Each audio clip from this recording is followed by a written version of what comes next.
அழகிய இளம் சிவப்பு நிற இதழ்களோடு தேன் போன்ற நறுமணம் பரப்பி அமைதியாக காத்திருக்கிறது.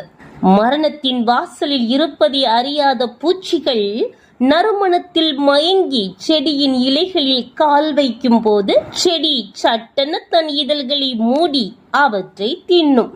வீனஸ் பிளைட்ராப் எனும் செடியின் உட்புற தசை தூண்டப்படும் போது இலையின் மேற்பரப்பில் உள்ள உயிரணுக்கள் விரைவாக இலையை மென்மையாக்குகின்றன. இந்த மாற்றம் ஒரு வினாடிக்குள் அதன் இலையை மூட செய்கிறது. ஒரு சிறப்பு கருவியை பயன்படுத்தி தூண்டப்பட்ட தாவரத்தின் இலைகளை விஞ்ஞானிகள் ஆய்வு செய்தனர். சோதனையின் போது இலைகள் திடீரென மூடாமல் இருக்க அவற்றை பல் மருத்துவ பசையால் நிலையாக வைத்தனர். இலையின் வெளிப்புற உயிரணுக்கள் உடனடியாக மென்மையாகவும் நெகிழ்வுத்தன்மை கொண்டதாகவும் மாறுவது அப்போது கண்டறியப்பட்டது. நன்றி.